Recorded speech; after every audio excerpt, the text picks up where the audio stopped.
listening to the 14th source for all geeky and nerdy news and discussion, which means that you're listening to a podcast. For all intents and purposes. I am Dee Bethel. And I'm Andrew Asplund. And we are your two overeducated, codependent nerd hosts, bringing you the things that we like to talk about, but filtered through inquisitive and critical lenses in the episode for Friday, August 19th, 2022. And, you know what? I'm gonna admit something here, Andrew. What's up? I am having an adult beverage while recording. And by that I mean... apple juice. Apples. Yep. I'm having a soda after 8 p.m. No. No, I'm having coffee. No, I'm having a beer. Beer. And I just want to bring it up because this is a beer by Altamont Beer Works out of they're out of Carlsbad, but basically San Diego, California. And I bring this up because I'm a little ashamed, but also not, considering what we do on this show, because we are a nerd show, we are a pop culture show, and we indulge, as we've heard on many podcasts, the things that we love on this show in terms of nerdy and geeky stuff. Okay. Altamont Beer Works has done lots of basically licensed beers in the past. Okay. And I am drinking a pale ale, a West Coast India Pale Ale called Weapon X.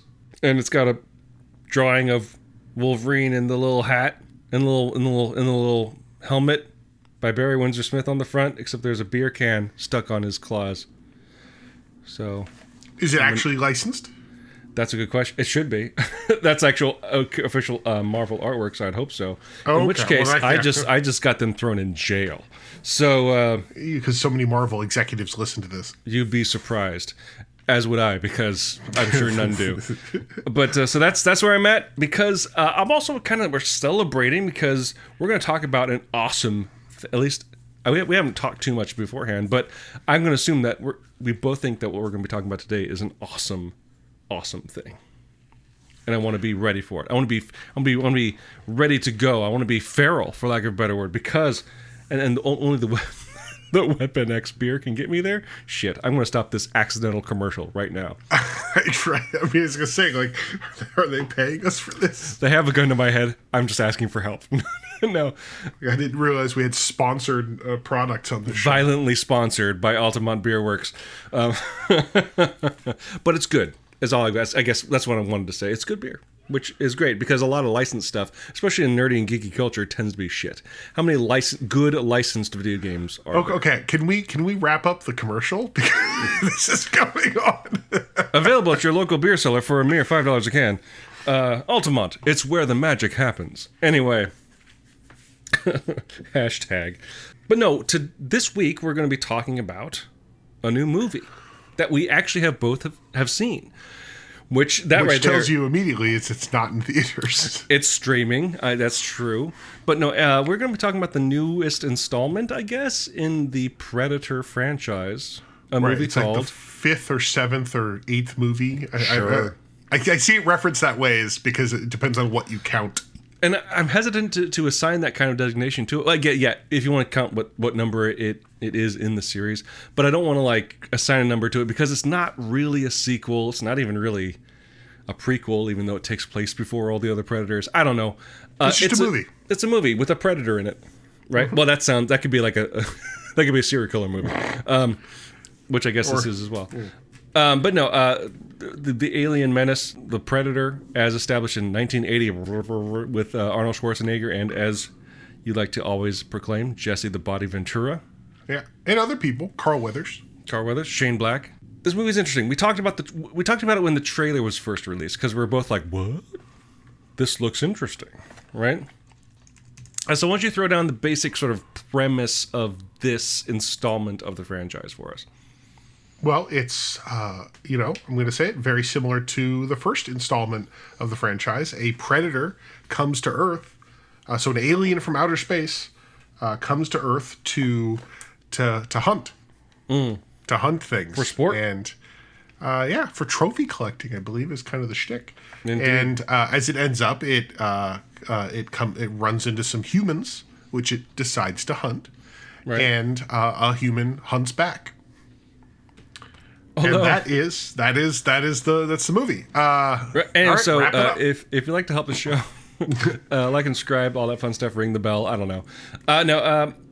Although I would say I could see a draft of this movie where the movie ended with the bear winning, because that's the closest anybody got until the very end. My goodness. Right. So this movie is it's. I mean, I kind of joke that it's very similar. I mean, because it is a lot of these Predator movies really are. This alien comes to Earth, and it's kind of like the greatest prey or whatever, and of course a human gets into a fight with it and wins. Right. A lot of action movie franchises are basically they're franchises, but what we're actually talking about are formula, right? In a lot of cases, and this like Predator movies tend to be a predator is hunting a prey, right? And it comes down to a 1v1 kind of thing, right? So, and this is what that is. So this one is a little bit different maybe than previous ones, is it takes place in the early 18th century, 17... I forget the exact year. But it takes place in Comanche territory, which is, the peoples that lived on the plains of, I think...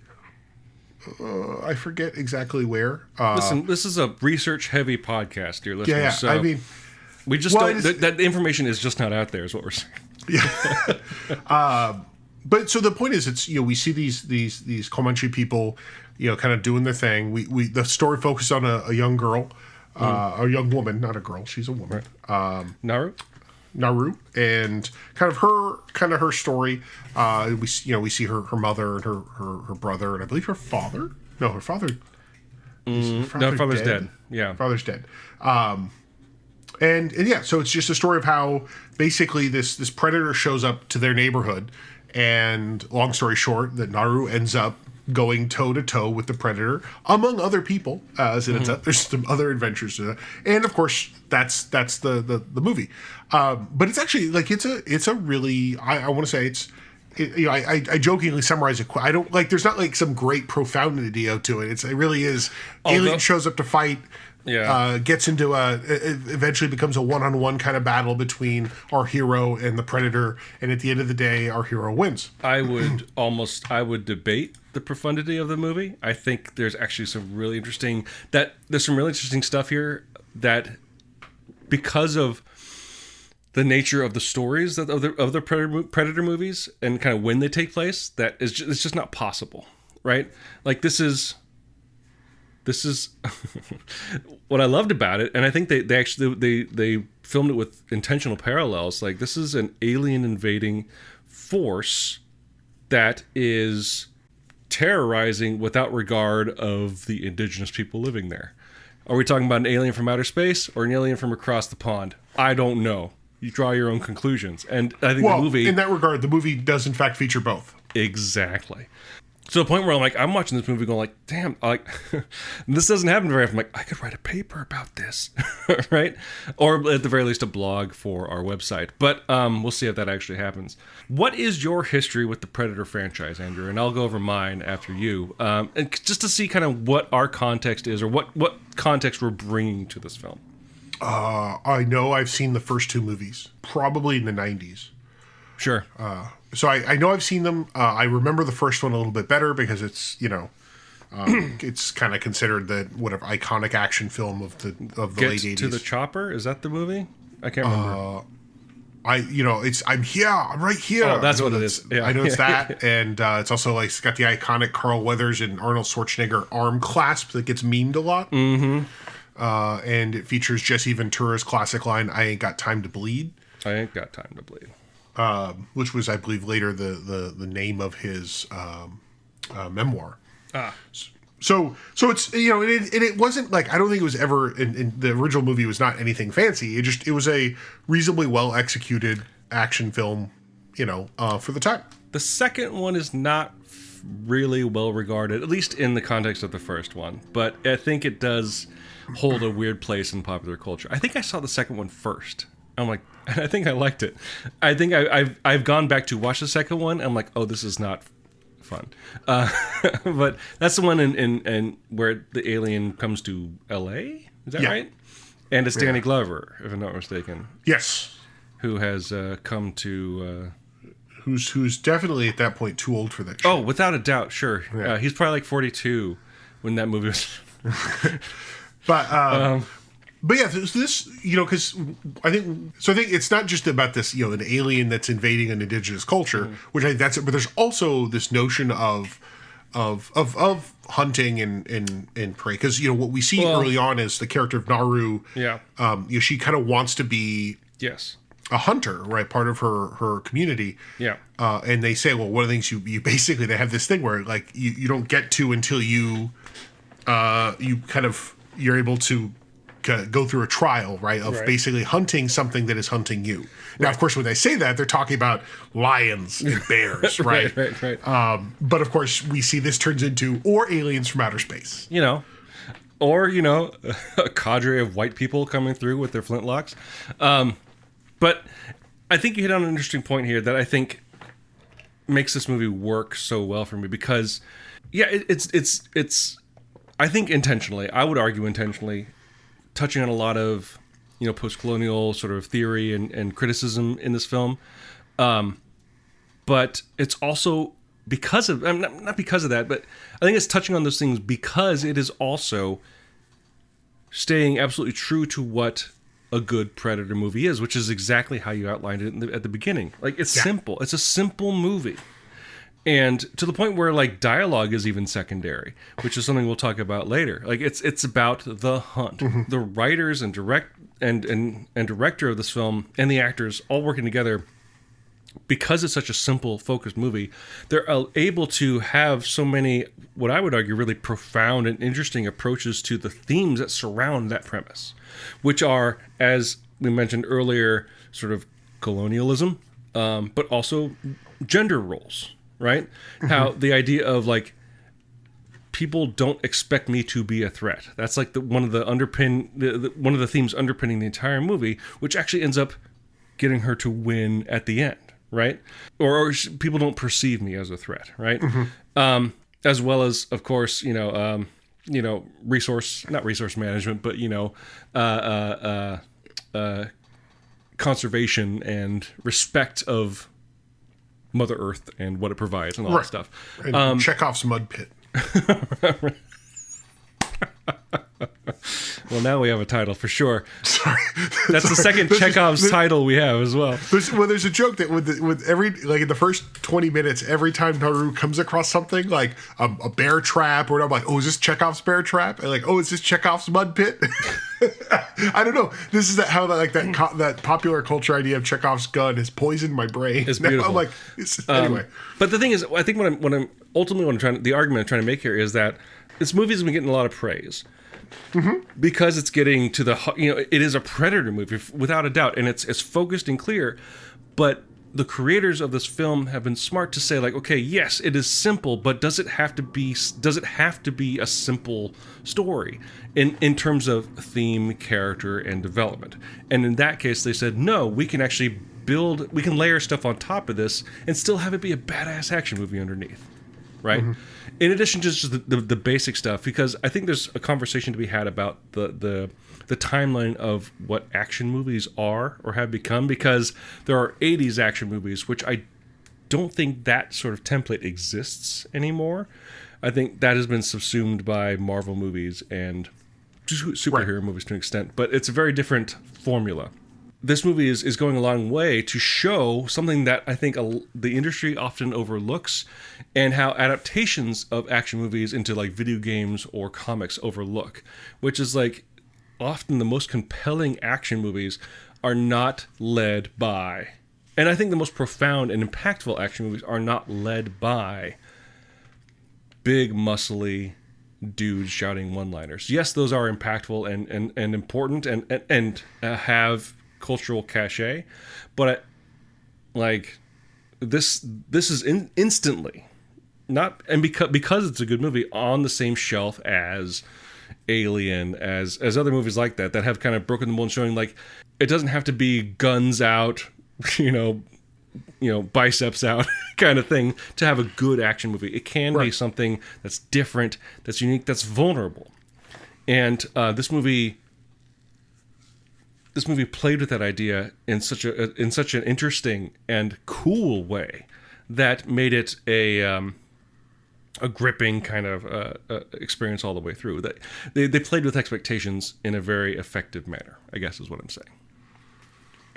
Yeah, I mean, I will be curious to see, because I think when I think about action films, like there's always just the action film where action happens, right? Right. But then some of them, as we acknowledge, some of them do more than just that. And I think this movie definitely does. I'll be curious to see if in 10 years, 15 years, people look back and say, oh yeah, okay, this was more than just an action film. Sure. Because, I mean, you mentioned Alien, which I think inadvertently, well, because it's actually a horror film, but also inadvertently becomes a very different movie because they cast a woman in a part that was written as a male character. Right. Right. And, here we have it's an action movie, but it also has all this other stuff on top of it that you could have done without, and it would have still been an action movie, but because that stuff is there, I think it actually makes it more, it has more to it. But we'll see. Because, I mean, you're right. The original Predator doesn't have a lot more to it.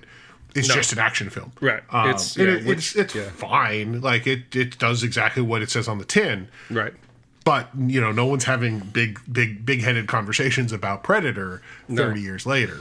But that's the thing. This movie isn't having big-headed conversations, like literal conversations either. And that's something we were actually talking about before we started recording. Let's talk about it. Let's just go into it right now, because one of the news headlines that this movie was getting, that was grabbing the attention of this movie, had to do with the fact that they were going to be releasing it on Hulu, so it's only streaming, not in theaters, which is funny. A nice little sort of inversion of what we've been seeing from every major studio, which is like only in theaters, right? So it's releasing exclusively on Hulu, not in theaters, and they were releasing it with a Comanche dub, right? So an audio track of where all the dialogue is in Comanche. All the dialogue that so there's already some dialogue that's in Comanche. There's some dialogue that's in another language. Let's just say French. But then spoiler alert, I guess. By the way, but the parts that are in English that are kind of like, we understand that it's them speaking Comanche, that's actually been dubbed over with Comanche. So we should say, the main characters who are Comanche, well, the characters are Comanche. The majority of their dialogue is in English. So Hunt for Red October, for example. Right. Like when you hear English, that means that's quote unquote Russian. In this case, that's quote unquote Comanche. Although I watched the English, like the original audio track. You watched the Comanche dub. I did. There's a lot of Comanche spoken in the movie as well. I was going to say yes, there was. Yes, no. Which I think brought us to an interesting conversation, because there's so little dialogue in the movie. It's because it's an action movie, and it's a movie about hunting, which is a quiet, I almost said sport, but I guess that's the appropriate verb for this type of hunt. Well, especially this, because it literally is an extraterrestrial sport. Right. Well, I really like the representation. I like that they had a lot of Comanche in the original audio track, right? In addition to the English that they spoke. My question while watching this, and I'm coming to this from a contextual kind of point of view, where it's like it's released only on streaming, so they don't have to really appeal to a wide audience. They don't have to rely on opening weekend box office returns. Why not just film it in Comanche? And you brought up a lot of good points as to why not. But I'm like, but I still have the question, like, why not? Why not just do that? Because we've had movies take that bold choice in the past. Unfortunately, the only examples I can think of were movies by Mel Gibson, and that so Mel Gibson is a shit, right? He is a bad person.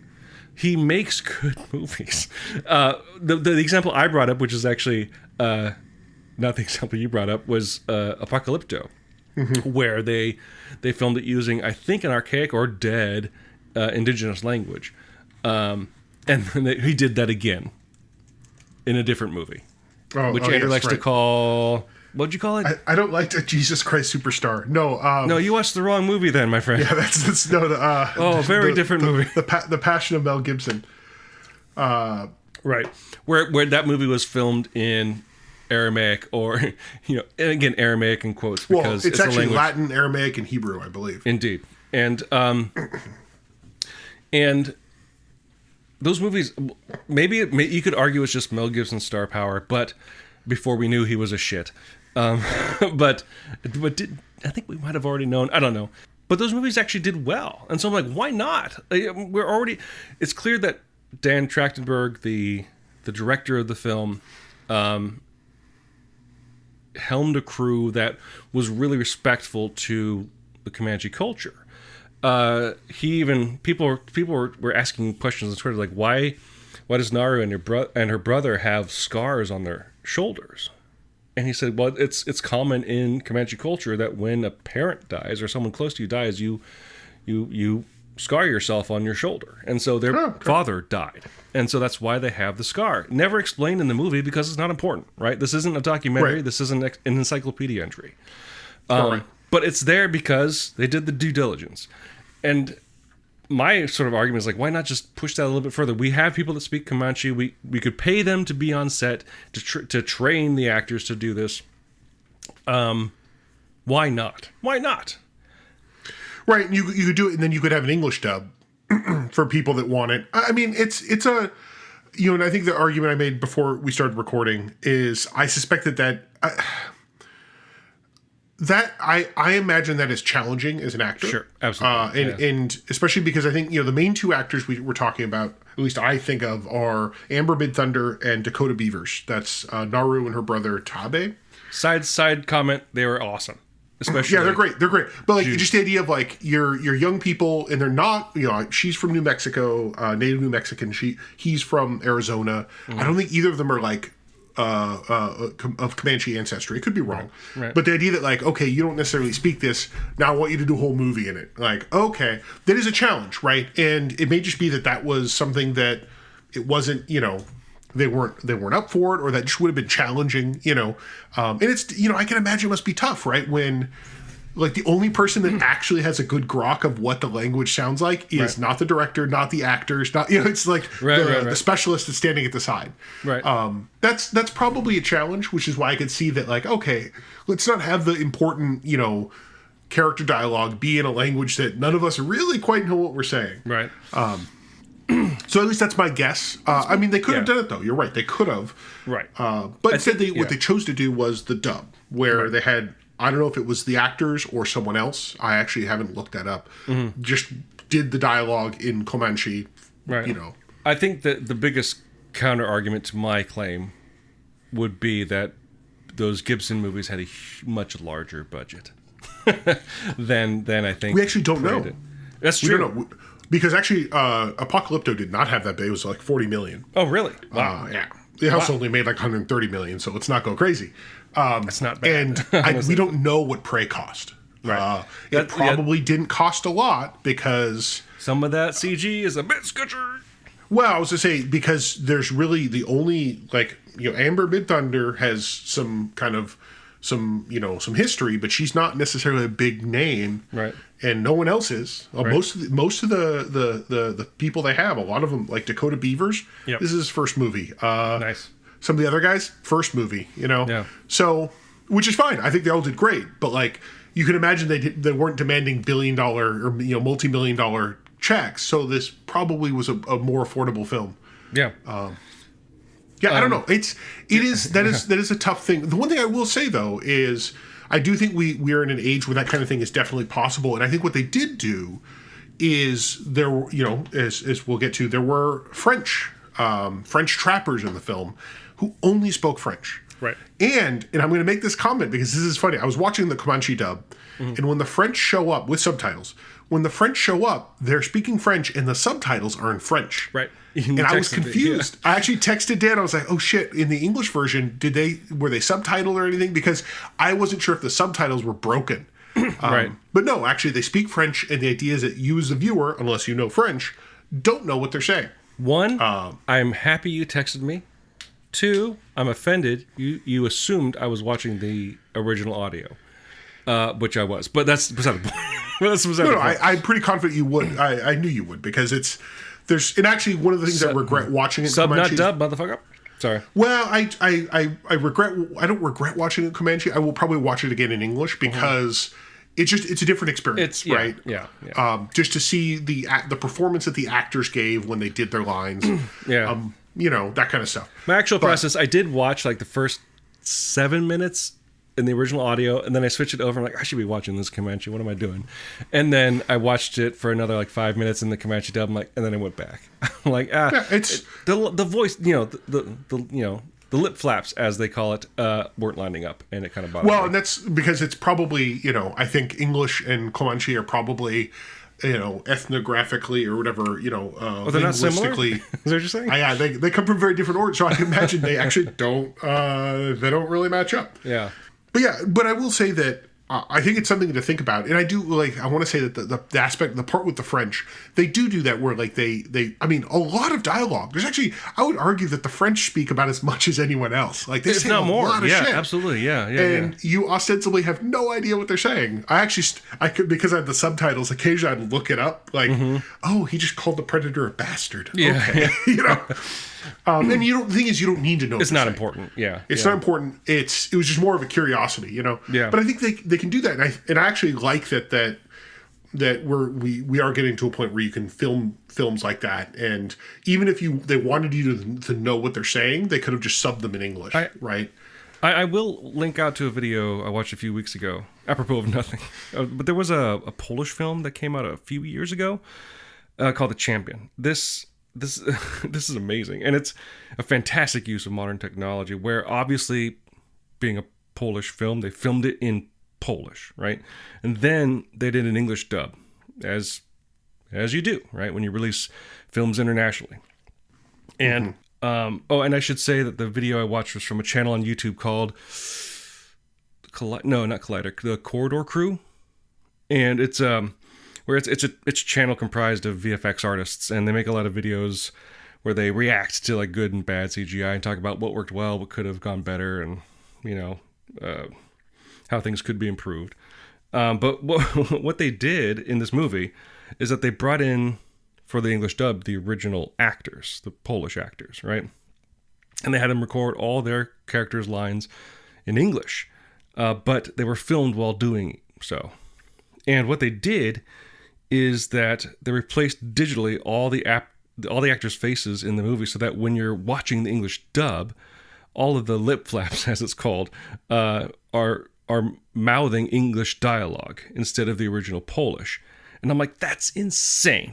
Well, if you think about a lot of like face, whatever technology, deepfake and stuff like that, yeah, they really could do it. Yeah, I'm guessing relatively inexpensively, but also that relatively inexpensively means, is it going to be convincing on film? Maybe or maybe not.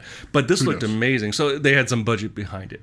But like that blew my mind. And something like this is a perfect avenue to trial that kind of technology out, because I would love to watch this movie in Comanche with the actors on screen speaking Comanche, right?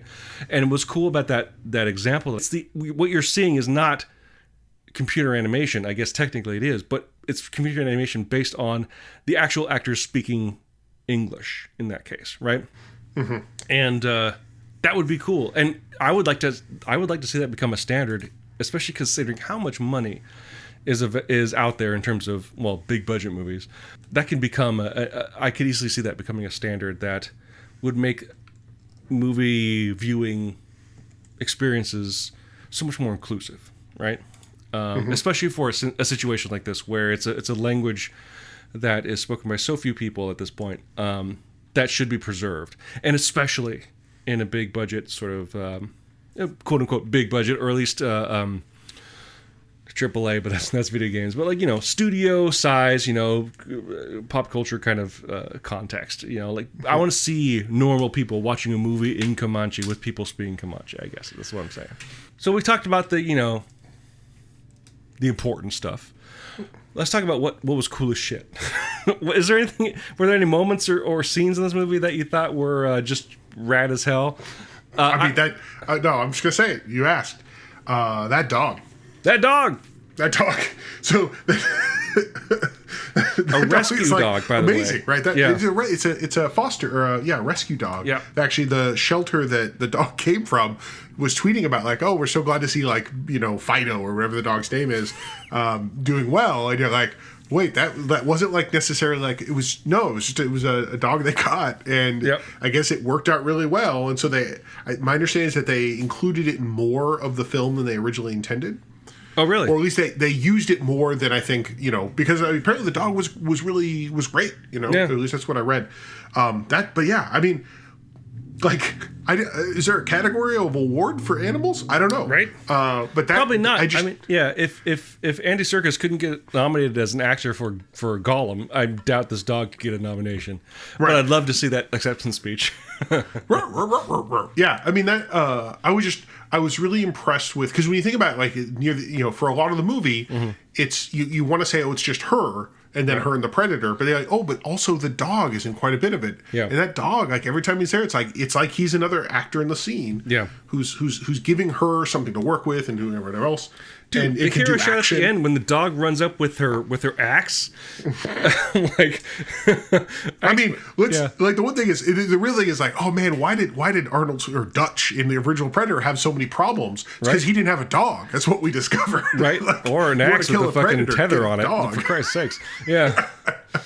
I love the dog was. I like the dog. I mean, I like the movie was great. Actually, I thought, like I said, the main two actors were great as well. I want to remember their names: Amber Midthunder, Dakota Beavers. Yeah. And really Predator did guy. well. Yeah. Oh, Predator guy. I feel bad. There is a guy in there, and he did good too. I mean, he made clicky noises or whatever. I don't know. It was great. It was great. Want some candy? No, that's a different movie. It's the only thing I remember about Predator 2. For me, I was really well. One, I never felt more in my 40s than I did when I'm like when I think the first major action scene or like fight scene, I'm like, wow, this is really gory. And I'm like, well, get over yourself, Bethel. But there's a scene when they're fighting the trappers that I thought was just hilarious but cool as hell. Is when the Predator's facing off again against the trappers, and he walks right up to 3 trappers, and they have these flintlock rifles, and they each fire off a round at him, and he just shrugs off the bullets, right? Mm-hmm. And then they're looking at each other like, shit. And then you see them furiously trying to load another round. I'm like, that's historically accurate and hilarious because they're like, oh shit, it's going to take at least 30 seconds to get another round in here, while he then tears through them. It was pretty great. I would say that actually the action when they're actually fighting each other, and I feel so base to kind of bring this up, but like it was really well choreographed. It was really cool, and really visually interesting and novel in a lot of ways, especially seeing the growth of Naru, the main character, and how she's kind of building her arsenal, for lack of a better word, and how it all pays off in the end. It really works well, and she's fantastic. She, I'm sure she had a stunt double as well, but like, she's just great. It was all very organic and didn't feel all of a sudden like she was portraying a superhero. It was all very tangible and tactile and within the and worked within the context of the story. Yes, and I mean, and I think the one thing I will say that throughout the film, like when the Predator first attacks some of the Comanche, like there's this idea that they're fighting the Predator and they're able to wound it, right? Mm-hmm. And we see it get wounded several times. Right. It's just not enough, right? Right. Because my concern is that they do this where it's like it's invincible until the hero comes along. Like no. Right. This Predator like actually takes some licks. Mm-hmm. In fact, there's a scene late in the film where we actually see Naru treating her wound. Yep. And then we see the Predator treating its wound there as well. The parallel cutting is really cool. Yeah. Right. And I think that was I like that they acknowledge that it's just that this thing is really good at what it does. Yep. It's a professional hunter that came to a safari planet and found a prey it couldn't kill. And with that in mind, I think first blood was drawn on the Predator, and this is another note I had, by the bear. And so when that happened, I wrote in my notes, I'm quoting myself, damn, the bear was almost the big damn hero. That was kind of surprising to see the bear really was like, oh man, it's doing a number on this guy. Right. And then the Predator does a number on the bear, Honestly, like, if we think about kind of what the lore of Predator was, where it's like, it wants to collect trophies after besting the best warriors on a planet, right? It killed that bear. The first thing that really did some damage to it, that really put up a fight, I'm surprised it didn't pull out that spine and skull and just leave. Like, it's like, well, how could it get tougher worse than than this. that, or tougher than that. Yeah. Right? But, we got to tell a story, I guess. But, no, yeah. I will say that I think there's a lot of, there's moments where I stopped and said, "Oh, that was a cool shot." I mentioned the contrast between the two of them treating their wounds. Yep. Early in the film, when the predator first arrives, there's a scene where at first I was like, "What the hell am I watching?" And you realize it's an ant, and then you see like a rat eat the ant, and then you see a snake eat the rat, yep. and then you see the predator disembowel the snake, and there's that kind of like, they emphasize what this is about, prey and predators and whatever. Mm-hmm. And so I think that was a neat kind of like, okay, we just saw a chain, Right. And of course, then as we go on, we see the predator keep moving up that chain, right? It starts with a snake, and then it goes to a cat, and then a bear, and then... Cat, you mean like, yeah. Yeah, I'm sorry, like a lion, right? Yeah. The cat was sitting there on a windowsill, licking its paw, meowing at its owner. It's not. But we're not talking about a tabby. Well, speaking of juxtapositions, like going back to sort of the thematics of it, they do a nice little switcheroo that could seem cheap in some regards. But I think it ultimately worked to the story's benefit because it was kind of a surprise, a switcheroo, like I said. Early on in the movie, I'm like, oh, they're making this sort of the colonialism metaphor pretty blatant, are they? Right? Like it's a god descending from the sky, right? It's a people that hunt not for food but for trophies, being misinterpreted as God, literally an alien invader. The native, the indigenous people are misunderstanding kind of what it is, because she initially sees the spaceship, I believe, and relates it to being basically the Thunderbird, right? That going back to what you're talking about, like the thing that the sort of rite of passage for hunters is to best a thing that's hunting them, right? But it's not a god. It's just a thing from outer space. And then there's a scene where she goes out to an open field and she sees a bunch of skinned and slaughtered buffalo. And I leaned back. The English major alarm went off in my head. I'm like, oh, they're hitting the nail on the head on this a little too hard, aren't they? Come on, guys. Jeez. Wow. What are you? Is this a paper for your freshman English literature class? Come on. And then I was thrown into the bus when we found out that the people that actually did that were the French trappers. Right. Where she finds a cigar, and I'll admit I didn't realize it was a cigar. Me neither. What is that? Is that a funky bullet? And then no, it's a cigar. It's the French. And which gave me that realization and that beautiful setup of juxtaposition and inversion of expectations. Really put this movie on a different level for me. I'm like, I actually, this is a movie that I can watch multiple times. That is not just me going, this is cool, this is cool, this is rad, this is cool, which I think is kind of the MO, and it's not wrong for quote unquote traditional 80s action movies. It's about being cool as hell, being fun, and being, not, I don't want to say not thinking about it, but like, just style over substance, that kind of stuff. And I'm not disparaging 80s action movies because they're fun, and that's where I come from. But this movie takes that formula and really goes, well, what can we do with this?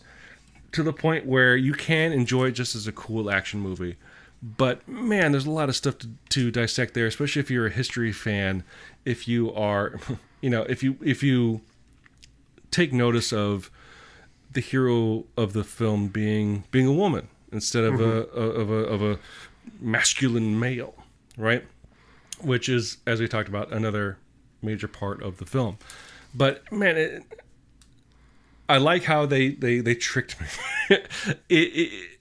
with that, especially with the buffalo scene, which I think solidified the story, the themes that they were trying to tell. That invasions happen from all sides. Right, and it's a matter of protecting what's important, and unfortunately, history, especially in the case of the indigenous peoples of North America, it does not go well. And the more people that we can get watching this movie, they go, "Oh, this is fucked up." I think that's a good thing, right? Because it's like, then go read about it and go, oh yeah, no, what we did, what non-alien, what aliens from just another continent, not from outer space, did to these people is even more fucked up than what you saw in this movie. And creating more awareness so we can get more action on those issues, which are still profound and still present, is incredibly important. So, like, this movie, as I was watching this movie, being surprised at how deep it's going into these themes, I'm like, this could actually be a good avenue to actually be an advocate for Indigenous people's issues. And we'll see. Like, I hope it makes some sort of impact in that regard. Although maybe the skeptic in me is like, well, no, probably not. Yeah, no, yeah, and I, if nothing else, I think it'll be, I think it's a good action film that also carries a little bit more than just action film with it, right? Yeah, and I think that's like when we talk, like you said, you mentioned movies like Alien and others. There are movies that, like, you go back and watch them, like, oh, this wasn't just an action film, whether intentionally or not, right? Right. Sure. I always mention, to me, to a certain extent, Running Man is bizarrely, even though it was based on a Stephen King story, but also, like, kind of just an action movie. Put Arnold Schwarzenegger, have him kill a bunch of people, yet at the same time, there is a story there that now is even creepier than it was 30 years ago. Right. So I think there's a place where these action films, like, have a little bit of a little bit more than just I ain't got time to bleed. Although, and I will say that's great too. Right. And one thing I want to acknowledge real quick, that kind of some kind of public commentary. Jesse Ventura actually did, I think, tweet about this movie. This could go a couple different ways. Yeah. Well, no, he basically was saying, like, oh, this was great. It was kind of like, wow, Amber Midthunder is great. She is. I think there were a few people that were in previous Predator movies that basically said, like, this was banging, and like, kind of saying, like, essentially, welcome to the family, whatever, like, part of the franchise now, which I think is I think that's always a nice sign to say, you make a new, you make this movie, and the people that had previously been kind of like the people that represented the film are saying, yes, you're part of our club now. Which that makes Amber Midthunder eligible to appear in the next Expendables movie, if I'm not mistaken.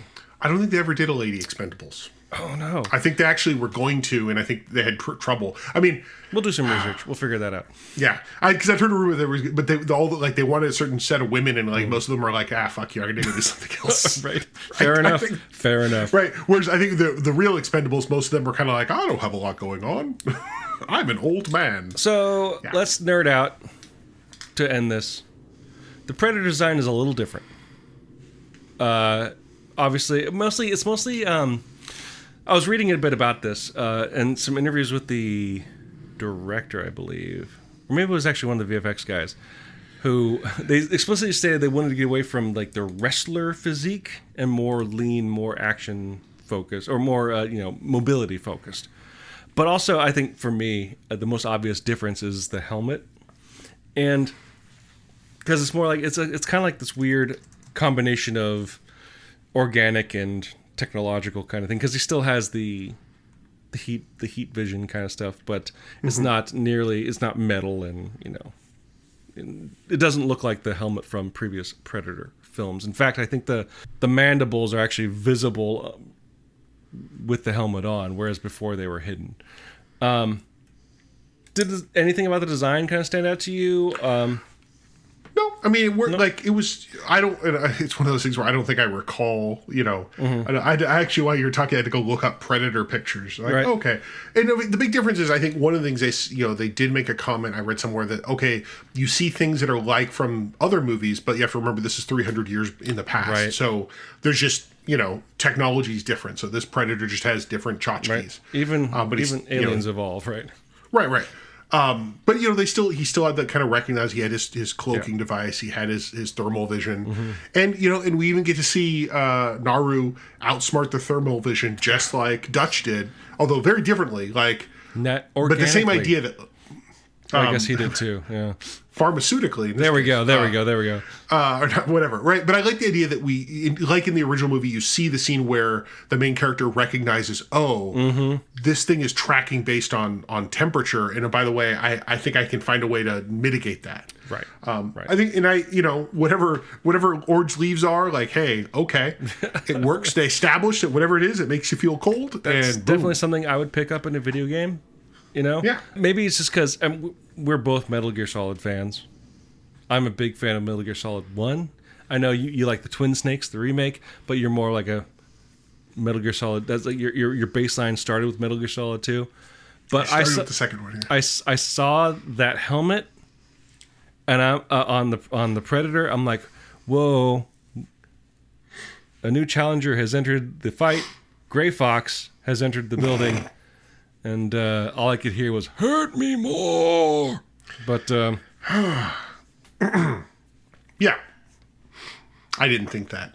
But that's good. But the nice thing, but that's good. Up yours, buddy. But what is good is this movie. It was awesome. As far as I'm concerned, I don't think I laid out my opinions about my previous experiences. I have seen Predator, Predator 2, and I think Predators. I think those are the only installments I've seen. The most recent one was with Adrian that I saw was with Adrian Brody, and it was just basically, colonial Marines fighting an alien, and it was boring as hell. I think I said earlier I saw Predator 2 first, and then I saw Predator, and I liked them both because I was 14 or whatever. I did go back within the last 6 years or so and rewatch Predator, and I did not like it. But that's just me adding to my unpopular opinions on this podcast. This, as far as I'm concerned, is the best Predator movie they've made. It's because it has the simple, straightforward action story, but has those levels layered on top of it that gives... It's kind of like a Pixar... There we go. It's the Pixar movie of Predator films. It has those layers that a variety of different audiences can enjoy on different levels. And without forcing any sort of ideology or specific reading down your throat. And that's cool. That's how movies should be. Get what you can out of it, and hopefully everybody enjoys it. So if you enjoy films... in general, you should check out Predator, especially if you've seen the previous films. If you've been on the fence about it, you should definitely check it out. That's what I would say. And the nice thing is also it's only an hour and a half. It is. It's a very short movie. It's awesome. It's not like a 3-hour slog or anything. It's not like a Netflix season finale. I guess I would also say if you're on the fence about it being like a Predator movie because you like hoity-toity art house films, I would actually recommend you watch it. I think there's some really good stuff in this movie that isn't automatically inferred with the franchise it's attached to. I think this is a movie that could and should be talked about for a long time. And I wonder... Actually, I could end on this. There's a part of me that does want to see a sequel with these characters, but there's a bigger part of me that says, just let it be one and done and let it live with what it is. Where do you fall on that? I don't necessarily want to see a sequel with these characters. I like to think that the poor woman has fought enough Predator for her life. Right. But gosh. I do like... That's a statement for womanhood right there, but yeah. But I do, I think there's a place for Predator movies. Sure. And I think you could do other contexts of, I've seen people talk about we got to see a Predator for every era. Right. Right. So, since it's Assassin's Creed, but yeah. I mean, I'll admit, I still go back to the idea. I think it was a meme that you shared with me years ago of Predator versus Teddy Roosevelt, and I still in my mind always want to see this this story of the greatest hunter versus the greatest hunter or whatever. But anyway, call us, whoever owns this franchise. Call us. That's Disney. Disney. Actually. Yeah, Disney owns everything, right? Yep. We got it locked down. But I think what we could see here is that the concept, the Predator as a character can be in movies and be more than just another action film. Right. And more than just another 80s action film. It's not locked into its era. Right. Yeah. So I enjoyed it. I approve it. I thumbs up it, and I would see more, but I don't want to see. Oh, look, the Comanche get a second dose. Like, no, man, they've had their time. They've suffered enough. Well, did you see it's not post credits, but it's in the credits at the end of the credits. Well, the end of the animated credits. I did watch it, but I forgot what was the. So the animated credits where it's sort of simplified drawings, kind of like showing scenes from the film, and then the very end before it goes to just the scroll of credits, we see 3 or 4 more Predator ships descending from the clouds. Oh yeah, I was like, oh, are they setting up a sequel? I don't know. I was going to say the one thing I did. I will say this is the unnecessary reference to another Predator movie. At the end of the movie, they have the flintlock pistol that she hands to the chief of the Comanche, and they look at it. It's got this engraving on the side, and it's basically the dude's name. Yeah. And I was like, what the fuck is this? And I actually had to Google it. I was like, what is this? Is this some important person? That was okay. Yeah. Yeah, and it ends up that is a reference to Predator 2. You sent that to me about Predator 2. I'm like, wow, Andrew really likes Predator 2. No, I had I just because they focus on the engraving on the side of the flintlock. I'm like, and it says I think Raphael was I knew that the Frenchman that spoke Comanche. Yeah. I knew his name was Raphael because the subtitle listed him as Raphael. Right. So I knew, it's his flintlock. Why do I care about this? Right. And then that's the flintlock that one of the Predators gives to Danny Glover in Predator 2 is like a trophy exchange or some bullshit. I don't remember. Funny. But I was just like. It's that funny thing where here's a reference to another movie in the franchise that like completely went over my head. Right. And I just want to, let people know if you watch the movie and you also wonder what the hell was that about. Now you know. Next Predator movie, just let the dog win. just the dog does it by itself. Damn. Predator kills a bear. Oh my gosh. Bear and dog beat the Predator. This is great. Yeah, it's like one of these Disney all animal movies. Yep. Songs and shit. Yeah, it's gonna be great. Well, I don't know about songs and shit. Absolutely, songs and shit. So, if you, dear listeners, have any thoughts about the topics we discussed this week, feel free to leave your thoughts as comments on the page for this episode at forallintents.net. You can also post your comments or engage in conversations with other listeners on our Facebook page. You can also find us on other social media, such as Twitter and Instagram. On Twitter, you can find Andrew at Profound Dark, tweeting about tabletop role-playing games as well. And you can find me at dbethel. You can also find us on Instagram, where you can find Andrew at Profound Brick and me and my work at dbethel Comics. While you're at our website at forallintents.net, you can also take a look at our YouTube page, or you may already be there, because we do now host our podcast on the YouTubes. If you're there, feel free to like and subscribe, or as the kids like to say, ring the bell. We use 2 texts of music for our show. One is called Disco Medusi, the other is called District 4. Both written and performed by Kevin MacLeod of the Clan MacLeod, immortal swordsman, graph paper enthusiast, and musician extraordinaire. You can find his music at incompetech.filmmusic.io, and that's all licensed under the Creative Commons 4.0 Attribution License. If you like the show and like to help us out, the best way to do so would be to subscribe to the show using whichever podcasting service you happen to use. What would help us out even more, though, would be to go to their storefront and leaving some sort of review, whether using the proprietary metric or a text review will help spread the word to new potential listeners through the magic of algorithms.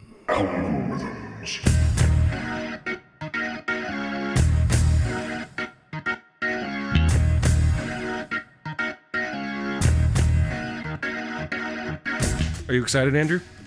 Are you excited? Yes. She-Hulk. Yes, She-Hulk is, I guess at the time this comes out, it's already out. Oh, no. Episode 1's already hit. I'm going to be out of town. Oh, crap. Yeah, and I've, there's this thing where both She-Hulk and Lower Decks are happening in the next week or two, or basically airing, and, I'm basically unavailable for the next rest of the month, so. This is how I look at it. By the time I'm able to watch it, there's going to be a couple episodes backlogged because Disney Plus releases stuff weekly, right? Yeah. So, and as does Paramount Plus. Yeah. So we'll have a little backlog. It'll be fun to catch up. It'll be great. So just don't expect conversation about this stuff in the next week or two. Yes, but I'm excited. I got two shows I'm interested in seeing. And then there's the new Star Wars, I think is in September, Andor, which I'm actually interested in that because Rogue One's my favorite Star Wars movie. Wow. Controversial statements here. I mean, that's a low bar. Honestly, Rogue One is... it's kind of like X-Men Days of Future Past. And let me say it this way. Like, when it came out, people were like, oh, this is the shit. But then I feel like in subsequent years, people are like, oh, no, that movie's dog shit. Or people are saying, that's my favorite movie. I'm like, make up your minds, people. This should not be, just whether the movie is good or not, it should not be a topic of conversation. Because Rogue One was good. And I would actually say probably one of my favorite, if not my favorite, Star Wars movies as well. It's a great movie. And also one of the few Star Wars movies to actually really center on a Star War. But That's neither here nor there.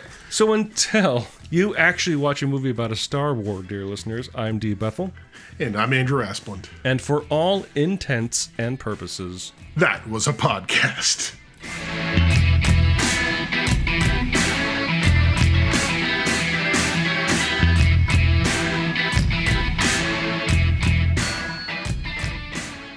And for all intents and purposes, that was my birthday.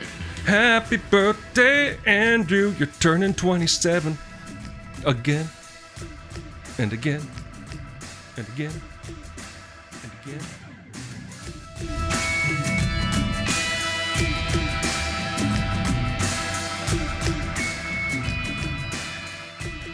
Right? Like, oh, no, you can't post code. Like, well, fuck, I just don't. It just frustrates me. Postcode is the name of my hacker group.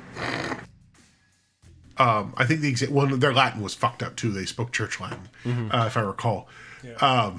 Not Roman Latin. So Winnie Witty Wiki. That's how it should have been said. Because I always think of Star Trek 3, which is it's a conlang, so it's don't different. Change the subject. I know you always think of Star Trek 3. Oh, what? Jesus Christ, Bethel. Why are we summoning Jesus Christ? So that's my Week in Geek. What are you going to talk about? Anyway.